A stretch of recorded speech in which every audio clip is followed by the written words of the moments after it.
Hello everybody, my name is Evgeny, I'm a project manager. With this video I would like to start a series of short presentations about cool features of the project management tool called Spider Project.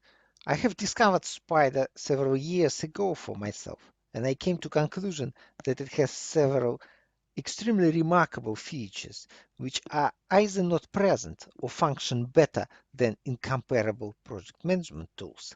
So I just want to share my findings with the broader community.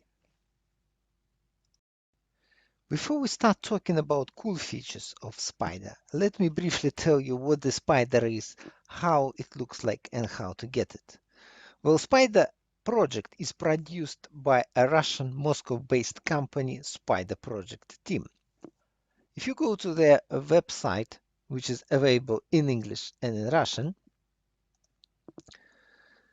you can see that Spider project comes in several versions of flavors: professional, desktop plus, desktop and light. They are all different in functionality and obviously in price. I'm not going to talk about comparison of these features.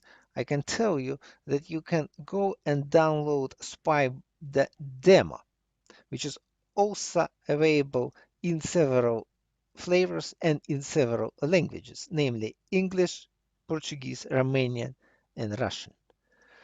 You can fill in this simple download form, and then once you click download, you will get an installation version, which is fully functional software with only difference that you cannot have more than 40 activities, which is more than enough to be able to manage simple project or for testing purposes.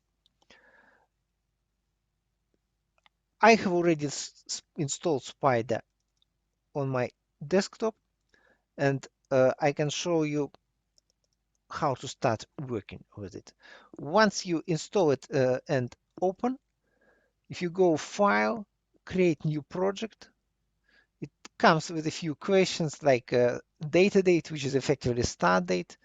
And once you click it, you have a window like this with already one activity in. If you want to add extra activities, you'll just do a right click here and you add extra activities. If you want, for instance, to link them all, you select them and go link as a chain. And here you see the difference with, for instance, Microsoft Project. It does not do dynamic schedule recalculation. In this way, it is more like Primavera.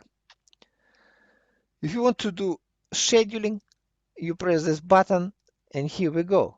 Your project schedule is now scheduled. Okay, what else do we expect in the standard project scheduling tool? Resources, obviously. We have resources here. If you go to resources table, we can add them. What else do we expect from project scheduling tool? Where we expect that you can assign resources to activities. We have it in Spider. You click on activity, you go to resource assignment, and you select the resources which you want to have.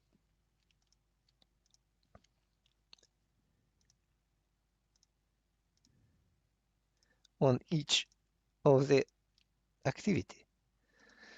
Now, I was not specifically going to talk about cool features of Spider in this video, but I will mention a couple of them just to whet your appetite.